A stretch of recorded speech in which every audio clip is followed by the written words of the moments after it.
기자회견을 시작하겠습니다. 네, 생각보다 많은 분들이 함께해 주신 것 같습니다. 고맙습니다.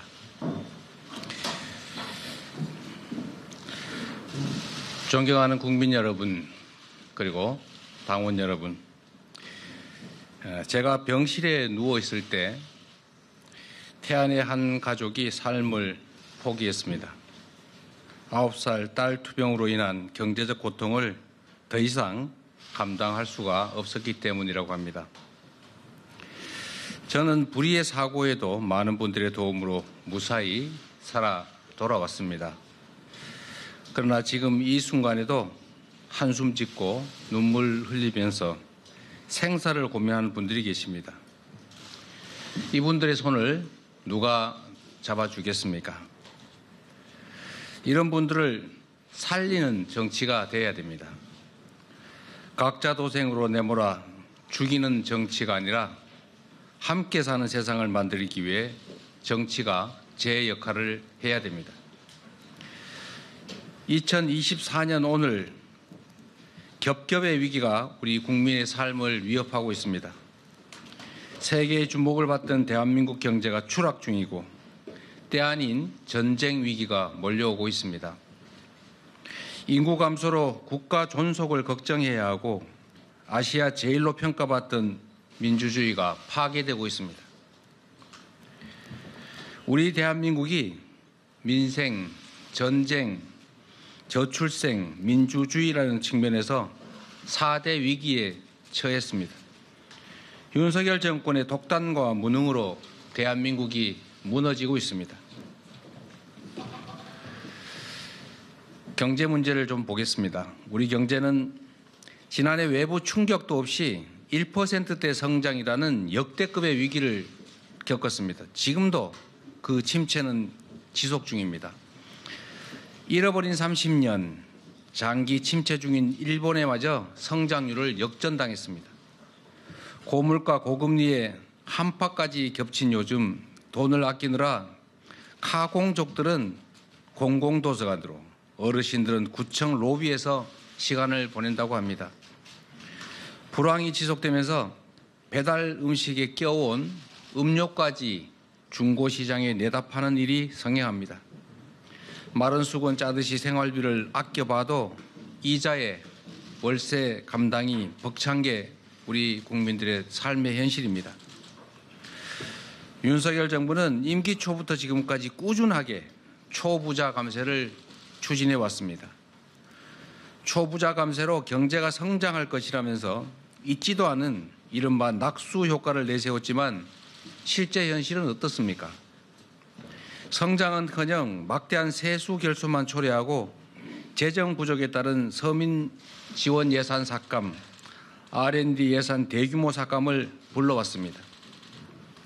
부동산 PF 문제, 폭발 직전에 이른 금융 위험도 대책을 찾지 못한 채 레고랜드 사태처럼 뒷북을 치거나 미루기만 하고 있습니다.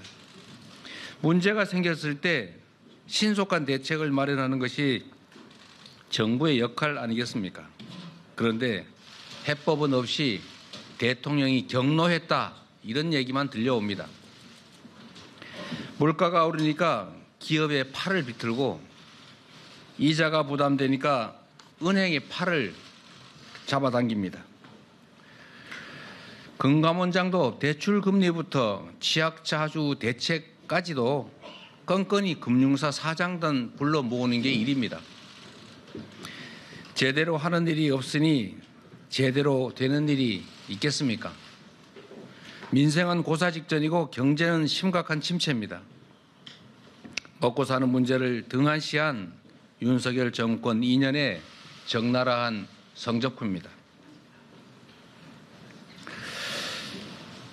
이러다 정말 전쟁 나는 거 아닌가? 이런 국민들의 불안과 공포가 광범위하게 퍼져가고 있습니다. 갈루치 전 북핵 특사의 동북아 핵전쟁 발생 가능성 발언에 이어서 북한이 몇 달 안에 한국에 치명적 공격을 할 가능성이 있다는 미 정부 관계자의 전망까지 나왔습니다. 한반도 상황이 한국 전쟁 이래 최대 위기라는 그런 진단의 체감이 계속 높아집니다. 남북 관계가 쉬웠던 적은 한 번도 없었습니다만 국민이 전쟁을 걱정하는 이 상황은 분명 정상이 아닙니다. 윤석열 대통령이 취임 시에 밝힌 담대한 구상은 결국 온 국민의 머리 위에 놓인 거대한 시한폭탄으로 변해가고 있습니다. 북한은 민족 동질성마저 부정하며 대한민국을 불변의 주적이라 규정했습니다. 무력 도발을 이어가며 전쟁 가능성을 과시하기 바쁩니다.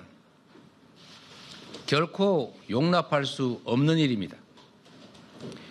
남북한 간 서로 물러서지 않는 강대강 치킨 게임 속에서 완충 구역은 하나도 남지 않았습니다. 이러한 군사적 긴장과 위협은 남과 북 모두에게 조금도 도움이 되지 않습니다. 연평도, 철원, 파주 주민들은 9.19 남북 군사 합의를 복원하고 남북 대화를 시작해달라고 기자회견까지 하며 호소합니다. 연평도에는 13년 만에 대피령이 내려졌고 주민들은 생존 위협에 시달리고 있습니다. 휴전선 부근 주민들은 민간단체의 대북전단 살포, 군의 무인 정찰기 가동 때문에 무력 충돌이 벌어지지 않을까 전전긍긍합니다. 한밤에 서울 동작대교에 12대의 장갑차와 무장병력이 등장해서 놀란 시민들이 신고하고 많은 분들이 가슴을 쓸어내렸습니다. 수백만이 죽고 전 국토가 초토화됐던 6.25 전쟁도 어느 날 갑자기 우연히 일어난 것이 아닙니다. 38선에서 크고 작은 군사 충돌이 누적된 결과였음을 결코 잊지 말아야 합니다. 평화를 구축하고 군사적 긴장을 완화하기 위한 노력을 절대 게을리해서는 안 됩니다. 전쟁 위험은 1000만분의 1이라도 결코 높여서는 안 됩니다. 만에 하나 북풍 사건, 총풍 사건처럼 정략적 이익을 위해서 국민 생명을 담보로 전쟁 게임을 시도하는 것이라면 당장 중단해야 합니다. 역사가 용서하지 않을 것입니다.